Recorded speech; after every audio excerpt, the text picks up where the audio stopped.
नमस्कार भाइ बहिनीहरू, आजको कक्षामा हार्दिक स्वागत गर्दछु। आज म भाषा तत्त्व अन्तर्गत समास र विग्रहको बारेमा चर्चा गर्न गइरहेको छु।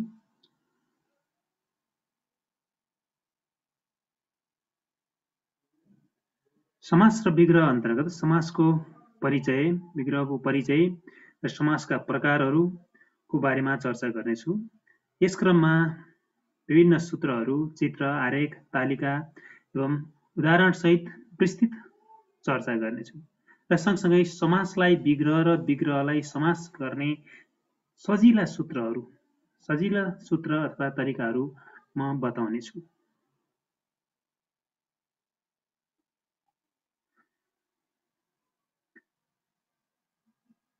समास र विग्रहको परिभाषातर्फ लाग्नुभन्दा पहिले समास र विग्रहका केही उदाहरणहरू हेरौँ, चर्चा गरौँ।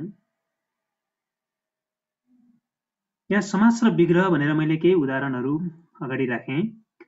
समास अन्तर्गत चाहिँ बाढी पीडित भन्ने शब्द राखेँ। बाढी पीडित शब्द बाढीले पीडित भन्ने विग्रह बाढीले पीडित भन्ने विग्रहबाट समास भनेर बनेको, समस्त सिङ्गो शब्द बनेको चाहिँ समास अर्थयुक्त शब्दहरूबाट सिङ्गो शब्द निर्माण गर्ने प्रक्रिया अन्तर्गत चाहिँ बाढीले पीडित भन्ने विग्रहबाट बाढी पीडित भन्ने सिङ्गो शब्द, समस्त शब्द समास बनेको हो।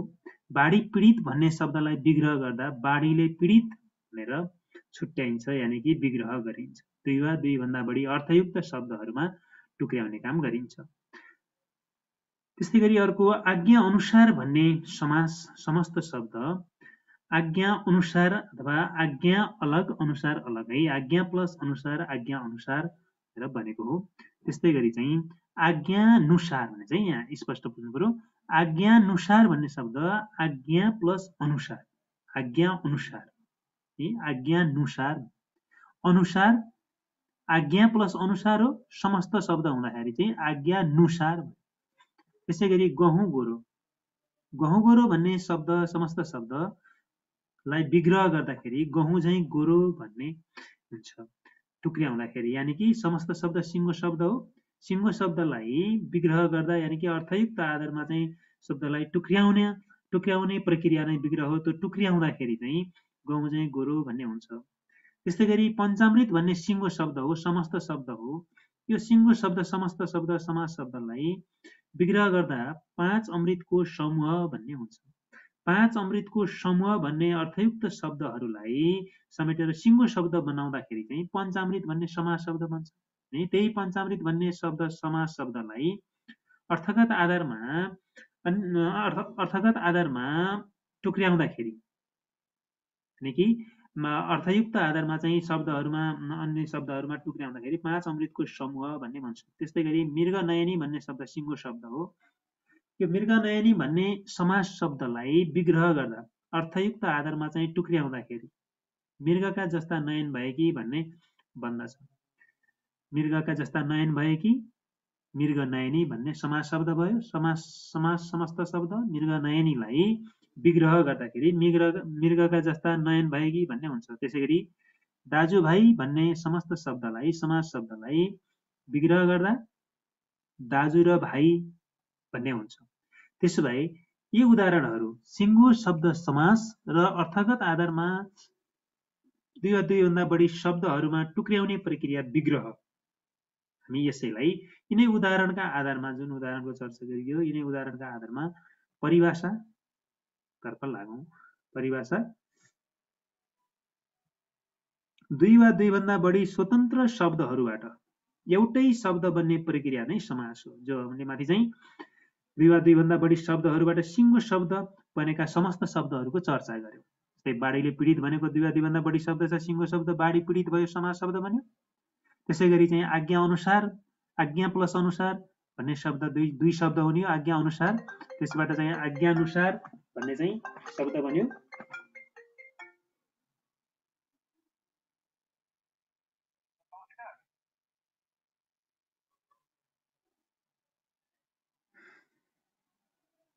त्यसै गरी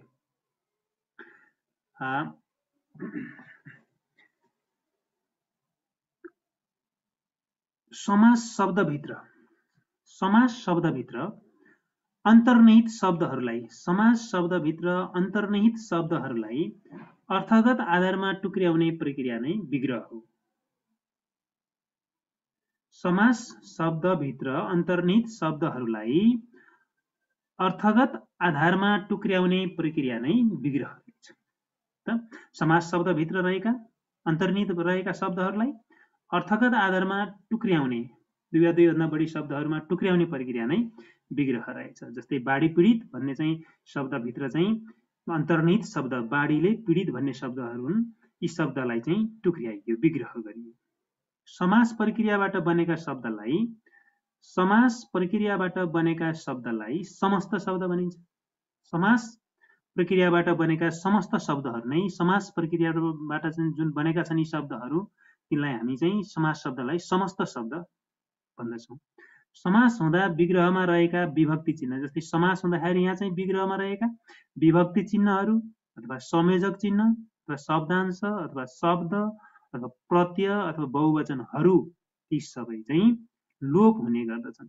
ख्याल गर्नुपर्ने कुरा के रहेछ भन्दा समास विग्रहबाट समास शब्द भन्दाखेरि, समस्त शब्द भन्दाखेरि विग्रहमा रहेका विभक्ति चिन्ह जस्तै ले, अनुसार अथवा चाहिँ ले अथवा चाहिँ बाट, देखि के छन् ती हैन, का, ती सबै चाहिँ विभक्ति चिन्हहरू अनि संयोजक र अनि वा संयोजक अथवा शब्दको अंश अथवा शब्द अथवा चाहिँ प्रत्यय अथवा चाहिँ हरू वचन चिन्ह छ भने हरू, यी आदि लोप भएर समस्त शब्द बन्छन्, यानि कि समास शब्द बन्दछन् भनेर बुझ्नु पर्यो।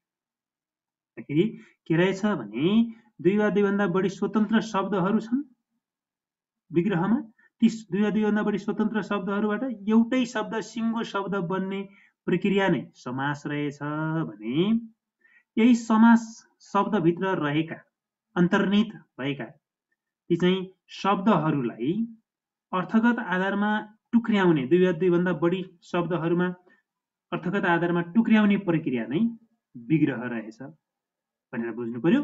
र यसमा चाहिँ विग्रह समास हुँदाखेरि विग्रहमा भएका विभक्ति चिन्ह, संयोजक, शब्दांश, शब्द, प्रत्यय, वचन चिन्हहरू सबै चाहिँ हटेर सिङ्गो शब्द, अर्थयुक्त सिङ्गो शब्द, सार शब्द बन्दो रहेछ समास र बुझ्नु पर्यो। र यसलाई चाहिँ अरु विस्तारमा चाहिँ चर्चा गरौँ। प्रकार समासका प्रकारहरू सहित हामी विस्तारमा चर्चा गरौँ। समासका प्रकारहरू, समास कति प्रकारका छन्? समास हेरौँ। पहिलो चाहिँ तत्पुरुष समास हो, पहिलो तत्पुरुष समास हो। त्यस्तै गरी चाहिँ अर्को चाहिँ कर्मधारीय समास हो, दोस्रो कर्मधारीय समास हो। त्यसै गरी चाहिँ अर्को अव्ययीभाव समास हो, अव्ययीभाव समास। त्यस्तै गरी अर्को द्विगु समास र अर्को चाहिँ द्वन्द्व समास र त्यसै गरी अर्को चाहिँ छैटौं बहुव्रीहि समास।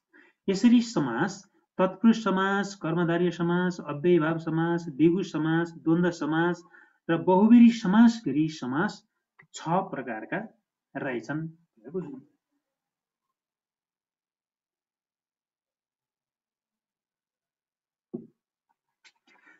ल त्यसो भए अब यी समासका प्रकारहरूको उदाहरण सहित परिभाषा र विस्तारमा चर्चा गर्ने काम अब गरौँ।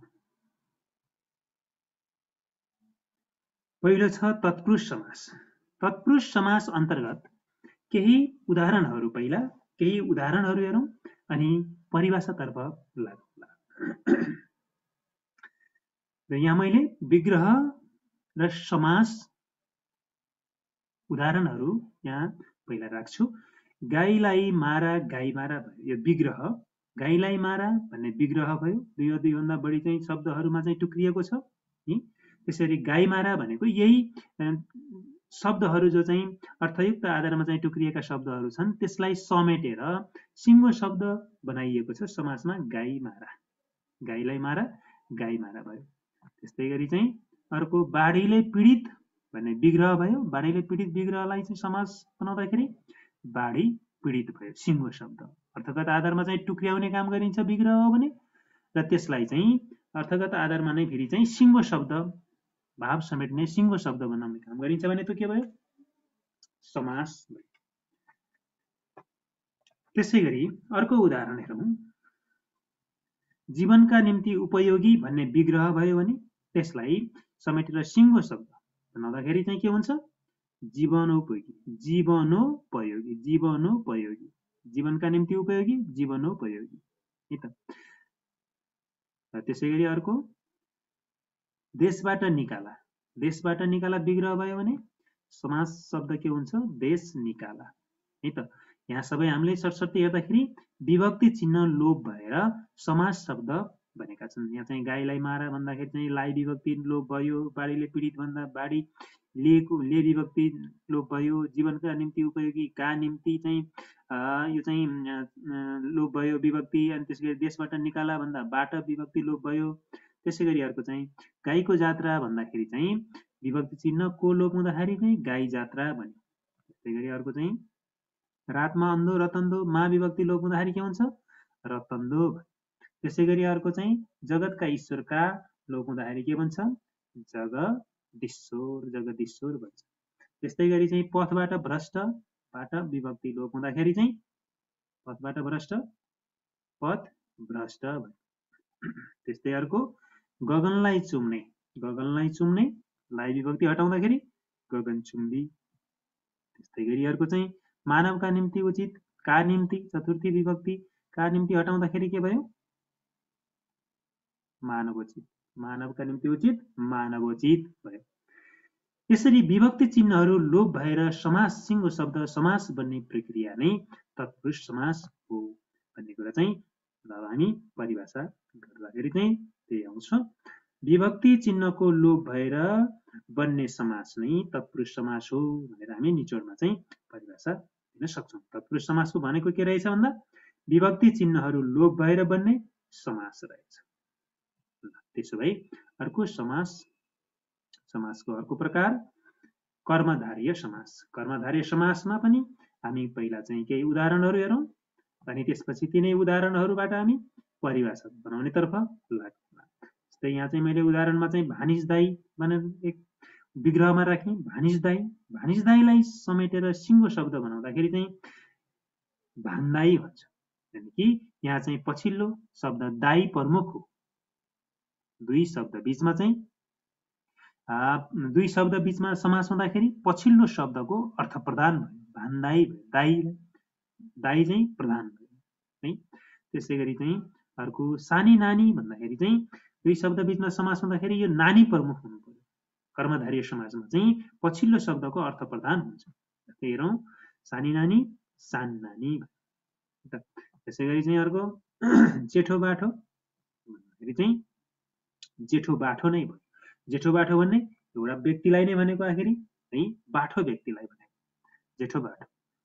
त्यसै गरी गहुँ चाहिँ गोरो भन्दाखेरि चाहिँ गहुँ गोरो भयो, व्यक्तिको विशेषता है त, गहुँ गोरो मान्छेलाई भनेको। त्यस्तै गरी अर्को चाहिँ सिंहको जस्तो नाद भएको गर्जन भएको भन्ने क्रममा चाहिँ सिंहनाद भयो।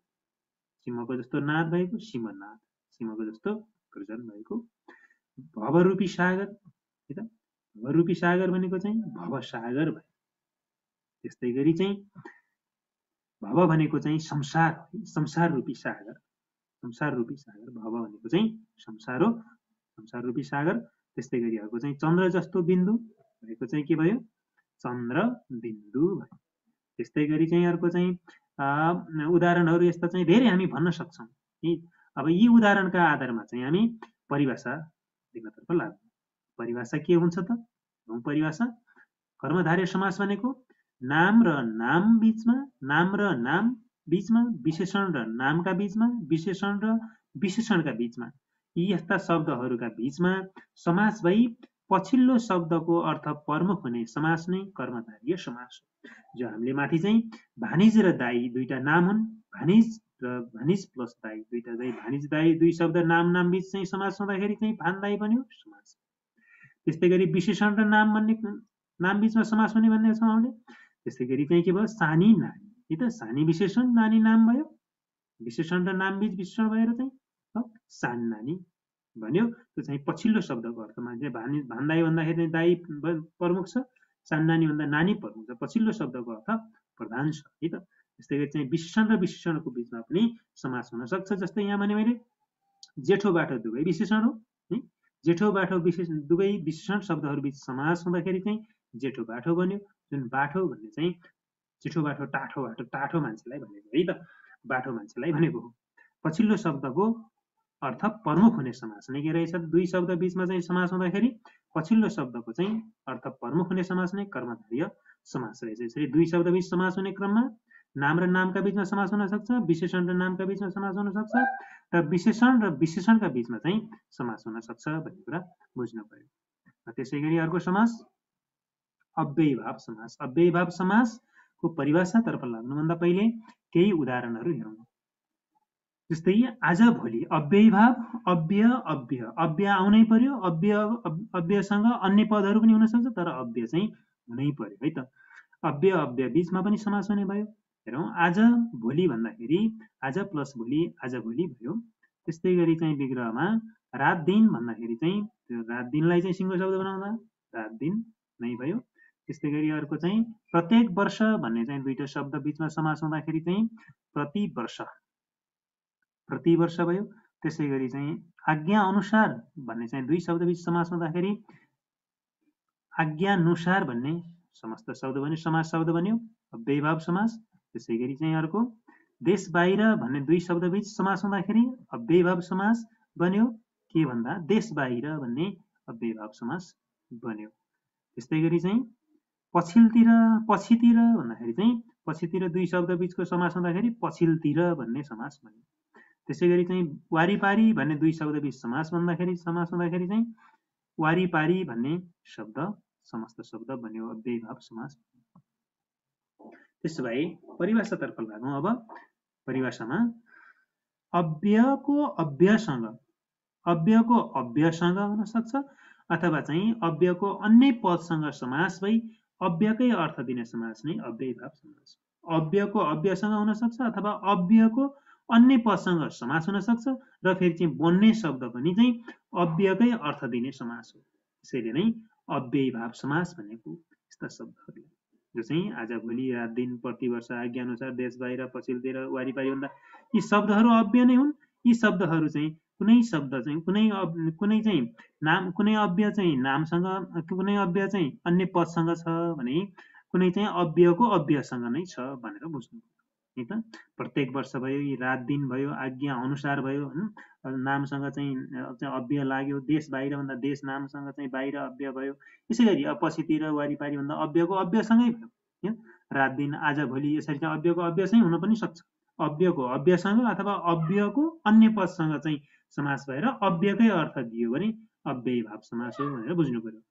लागौँ चौथो द्विगु समास। द्विगु समास अन्तर्गत केही उदाहरणहरू हेरौँ। पहिला द्विगु समास, दुई मनको समूह विग्रह। पहिला दुई मनको समूह विग्रह हो भने यसलाई अर्थगत आधारमा सिङ्गो शब्द बनाउँदाखेरि दो मन हुन्छ। त्यस्तै गरी चाहिँ तीन नदीको समूह विग्रहलाई हामी चाहिँ समास गर्दाखेरि के हुन्छ, त्रिवेणी हुन्छ। त्यस्तै गरी चार बन्दीको समूहलाई समस्त शब्द बनाउँदाखेरि चाहिँ चौबन्दी हुन्छ। त्यस्तै गरी पाँच तत्त्वको समूह विग्रह हो, यसलाई चाहिँ समस्त शब्द बनाउँदाखेरि पञ्चतत्त्व हुन्छ। त्यस्तै गरी चाहिँ छ यन्त्रको समूह षड्यन्त्र भयो। त्यस्तै गरी चाहिँ आठ धातुको समूह अष्टधातु भयो। अनि त्यसै गरी चाहिँ 10 अवतारको समूह दशावतार भयो। यसरी संख्यासँग नामको मेल भएर समूहवाचक शब्द बनेको छ। हेरौँ, द्विगु समास भनेको परिभाषा त्यसै गरी गरौँ। संख्यावाचक शब्दसँग नाम मिलेर समस्त शब्द बन्ने प्रक्रिया नै द्विगु समास। संख्यावाचक शब्द 2 3 4 5 6 8 10 यसरी 9 पनि हुन्छ, 9 रसको समूह नवरस पनि हुन्छ। यसरी चाहिँ संख्यावाचक शब्दसँग नाम मिलेर समस्त शब्द बन्ने प्रक्रिया, संख्याबोधक समस्त शब्द बन्छ है त। संख्यावाचक शब्दसँग नाम मिलेर समस्त शब्द बन्ने प्रक्रिया नै के रहेछ त, द्विगु समास रहेछ। त्यसैगरी द्वन्द्व समास अन्तर्गत केही उदाहरणहरू पहिला हेरौं अनि हामी परिभाषातर्फ जाउँला। द्वन्द्व समास विग्रहमा चाहिँ दाजु र भाइ, दाजुभाइ भयो समस्त शब्द। त्यसैगरी चाहिँ पाप वा पुण्य, पाप पुण्य भयो, पाप वा पुण्य, पाप पुण्य। त्यसैगरी अर्को चाहिँ शब्द पनि अर्थ पनि के भयो त? शब्दार्थ। त्यस्तै गरी अर्को चाहिँ नरुनु नहाँस्नु भन्ने विग्रहलाई हामी समास गर्दाखेरि कसरी भन्न सक्छौं? रुनु नहाँस्नु। त्यसैगरी चाहिँ दुःख एवं दर्द भन्दाखेरि चाहिँ समस्त शब्द के हुन्छ? दुःख दर्द भन्ने हुन्छ। त्यसैगरी मन वचन र कर्मलाई समस्त शब्द बनाउँदाखेरि मन वचन कर्म भयो। त्यसैगरी अर्को हेरौं, दाल भात र तरकारी भन्दाखेरि चाहिँ के भयो त? दाल भात तरकारी भयो। यसरी समस्त शब्द बन्ने क्रममा दाजु र भाइ विभक्ति चिन्ह र लोभ भयो, दाजुभाइ भयो। पाप वा पुण्य वा विभक्ति चिन्ह लोभ भयो। शब्द पनि अर्थ पनि लोभ भयो, विभक्ति चिन्ह। नरुनु नहाँस्नु न विभक्ति के अरे संयोजक चिन्ह लोभ भयो। त्यसै गरी चाहिँ दुःख एवं दर्द भन्दाखेरि पनि एवं संयोजक चिन्ह लोभ भयो। मन वचन र कर्म भन्दाखेरि पनि र संयोजक लोभ भयो। दाल भात र तरकारी भन्दाखेरि पनि र संयोजक। यसरी संयोजक चिन्ह अथवा संयोजक शब्द लोप भएर समस्त शब्द समास शब्द बन्ने प्रक्रिया नै द्वन्द्व समास हो। हामी हेरौं परिभाषा। यसलाई यसै गरी हामी उदाहरणका आधारमा भन्न सक्छौं। समान महत्व भएका शब्दहरूको मेल भई नयाँ शब्द बन्ने प्रक्रिया द्वन्द्व समास हो। समान महत्व भएका शब्दहरूको मेल भएर नयाँ शब्द बन्ने प्रक्रिया द्वन्द्व समास हो। यसरी नयाँ शब्द समान महत्व भएका शब्दहरूको मेल हुँदाखेरि संयोजक शब्द चाहिँ, संयोजक पद चाहिँ, संयोजक चिन्ह चाहिँ भनौं अथवा संयोजक शब्द चाहिँ लोप भएर नयाँ शब्द बन्दछ। यसरी समान महत्व भएका शब्दहरूको मेल भएर संयोजक चिन्ह लोप भएर नयाँ शब्द बन्ने प्रक्रिया नै द्वन्द्व समास हो भनेर बुझ्नु पर्यो। त्यसोभए समासको अर्को प्रकार बहुब्रीहि समास। बहुब्रीहि समासको केही उदाहरणहरू हेरौं पहिला। विग्रह, विग्रहमा हात्तीका जस्ता पाइला भएको, हात्तीका जस्ता पाइला भएको हामी शब्दहरूलाई चाहिँ समस्त शब्द समास शब्द बनाउँदाखेरि सिंगो शब्द बनाउँदाखेरि भन्छौं हात्ती पाइले। त्यस्तै गरी अर्को मृगका जस्ता नयन भएकी, हामी मृगका जस्ता नयन भएकीलाई मृग नयनी भन्दछौं। त्यस्तै गरी माछाका जस्ता आँखा भएकीलाई हामी मीनाक्षी भन्दछौं सिंगो शब्द। अनि त्यस्तै गरी चाहिँ माखा जस्ता बुट्टा भएको भन्दाखेरि चाहिँ मखी बुट्टे भन्दछौं। त्यस्तै अर्को चन्द्रमाको जस्तो मुख भएकी भनेर चाहिँ विग्रह हुँदाखेरि हामी त्यसलाई समस्त शब्द समास शब्द के बनाउँछौं? चन्द्रमुखी भन्दछौं। त्यस्तै गरी लामा खुट्टा छन् जसका भन्ने यो चाहिँ शब्दहरूलाई चाहिँ यो विग्रहलाई चाहिँ हामी समास बनाउँदाखेरि लामखुट्टे भन्ने समस्त शब्द बनाउँछौं। त्यसै गरी नीलकण्ठ भएको, नीलकण्ठ भएको, नीलकण्ठ भएको, नीलकण्ठ भयो। त्यस्तै गरी चाहिँ हामी अब यिनै उदाहरणका आधारमा परिभाषा बहुब्रीहि समासको परिभाषा बनाऊ। हेरौं, समस्त शब्दभित्र रहेका शब्दले मूल अर्थलाई छोडी अन्य अर्थ प्रदान गर्ने समास नै बहुब्रीहि समास हो। जस्तै यहाँ चाहिँ हात्तीका जस्ता पाइला भएको भन्ने चाहिँ शब्दहरू छन्। यी समस्त शब्दभित्र रहेका चाहिँ समस्त शब्दभित्र रहेका शब्दहरूले मूल अर्थलाई छोडेर अन्य अर्थ प्रदान गर्दछन् भन्ने क्रममा चाहिँ समास शब्द बन्ने क्रममा जस्तै चाहिँ हात्तीका जस्ता पाइला भएको, हात्ती पाइला ठुला चाहिँ पाइला भएको मान्छेलाई भनेको बुझ्नु पर्यो। मृगका जस्ता नयन भएकी भनेर मृग नयनी, मृगका जस्ता राम्रो आँखा भएकी आँखा भएकीलाई भनेको मीनाक्षी भनेछ।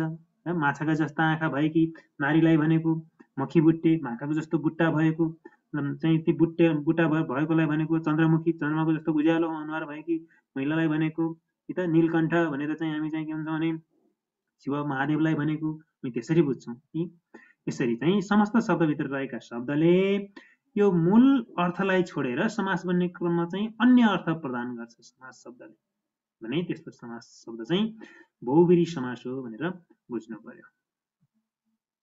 ल त्यसो भए अब हामी अभ्यासतर्फ लागौँ है त। तलका समस्त शब्दहरूलाई विग्रह गर्नुहोस्। तपाईँ केही शब्दहरू राख्छु समास शब्द, ती समास शब्दलाई तपाईहरूले विग्रह गर्नुहोस् अनि समासको नाम समेत भन्नुहोस् है त।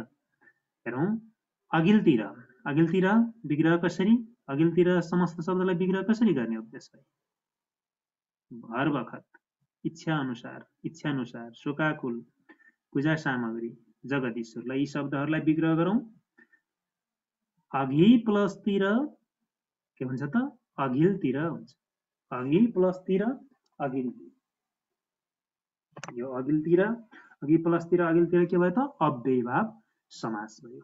अव्ययभाव समास भयो। त्यसैगरी चाहिँ हर बखत हेरौँ हरेक बखत भयो, यो पनि के भयो त अव्ययभाव समास भयो। अनि इच्छा अनुसार इच्छा प्लस अनुसार, इच्छा प्लस अनुसार, यसलाई पनि अव्ययभाव समास। अनि शोकाकुल शोकले आकुल विभक्ति चिन्ह लोप भयो तत्पुरुष समास भने माथि चाहिँ अव्यय भएको हुनाले अव्ययभाव समास भयो। त्यसो भए यहाँ चाहिँ विभक्ति चिन्ह लोप भएर बन्यो तत्पुरुष समास। पूजालाई सामग्री विभक्ति चिन्ह छ, यो पनि तत्पुरुष समास। जगतका ईश्वर, यो पनि विभक्ति चिन्ह छ, विभक्ति चिन्ह लोप भएर बन्छ जगदीश्वर, यो पनि के भयो त तत्पुरुष समास भयो। यसरी चाहिँ अव्ययको अव्ययसँग अथवा अव्ययको अन्य पदसँग भयो भने अव्ययभाव समास, र विभक्ति चिन्ह लोप भएर बन्ने समास चाहिँ के रहेछ त तत्पुरुष समास रहेछ। त्यस्तै गरी अरू हेरौँ अभ्यास।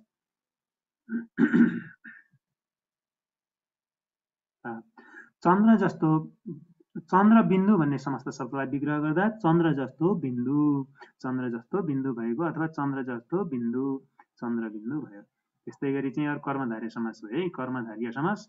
अनि भलो प्लस आदमी के भयो त भलादमी कर्मधारय समास भयो। ठुल्दाई भन्दा ठुला प्लस दाई ठुल्दाई, यो के भयो त दाई पछिल्लो शब्दको अर्थ प्रदान भयो, कर्मधारय समास। त्यस्तै अर्को त्रिवेणी संख्यासँग सम्बन्धित भयो, संख्याबोधक नाम हेरौँ। 3 नदीको संगम के भयो त त्रिवेणी भयो, यो चाहिँ द्विगु समास भयो। संख्यासँग सम्बन्धित भयो भने द्विगु समास। अष्टधातु 8 धातुको सामग्री के भयो त यो द्विगु समास भयो। अनि 10 अवतार भनेको चाहिँ 10 अवतारको समूह भयो, संख्यासँग सम्बन्धित सबै के भयो त द्विगु समास भयो। त्यस्तै गरी अरू त्यस्तै गरी अर्को चाहिँ हेरौँ नाफा नोक्सान, नाफा वा नोक्सान, यो कुन समास भयो संयोजक चिन्ह द्वन्द्व समास। संयोजक चिन्ह लोप भएर द्वन्द्व समास है त। नफेद नटुप्पो भयो फेद नटुप्पो, नफेद नटुप्पो, यो पनि के भयो त द्वन्द्व समास भयो। त्यसैगरी सुख दुःख भन्दाखेरि सुख र दुःख भयो है, दुवै शब्दको अर्थ प्रदान भयो, संयोजक चिन्ह लोप भयो, द्वन्द्व समास भयो। त्यस्तै गरी अर्को पीताम्बर भनेको पीत छ अम्बर जसको, यो चाहिँ विशेष अर्थ बोध गरायो। शब्दमा भएको विग्रहमा भएका चाहिँ समस्त शब्दमा भएका चाहिँ शब्दले अर्थ छोडेर अर्कै विशेष अर्थ दिन्छ। पीताम्बर श्रीहरि विष्णुलाई भनिन्छ, बहुब्रीहि समास भयो। अनि गोबरको गणेश जस्तो छ जुन भन्दाखेरि गोबर गणेश, यो के भयो त यो पनि के भयो त विशेष अर्थ, बहुब्रीहि समास भयो। अनि त्यसैगरी लुछा चुडी भन्दाखेरि लुछेर अनि चुडेर गरिन्छ, जुन गरिने झगडा भने लुछा चुडी, यो चाहिँ के भयो यो पनि बहुब्रीहि समास भयो। यसरी हामी अभ्यास धेरै गर्न सक्छौँ अरू पनि। धन्यवाद भाइ बहिनीहरू। तपाईहरुलाई यो भिडियो कस्तो लाग्यो, आजको कक्षा कस्तो लाग्यो, अवश्य पनि यस भिडियोले तपाईहरुको पढाइमा थप सहयोग पुग्नेछ भन्ने मैले अपेक्षा गरेको छु। आगामी भिडियो हेर्नका लागि, आगामी कक्षा हेर्नका लागि यस च्यानललाई सब्स्क्राइब गर्न, सब्स्क्राइब बटन थिच्न नभुल्नुहोला। सब्स्क्राइब गर्नुहोला, लाइक कमेन्ट र शेयर गर्नुहोला। आगामी भिडियो पनि हेर्ने प्रयास गर्नुहोला। म थप अरू नयाँ नयाँ भिडियो लिएर आउनेछु। अवश्य पनि तपाईहरुले यस च्यानललाई सब्स्क्राइब गर्नुहुन्छ भन्ने मैले अपेक्षा गरेको छु। धन्यवाद।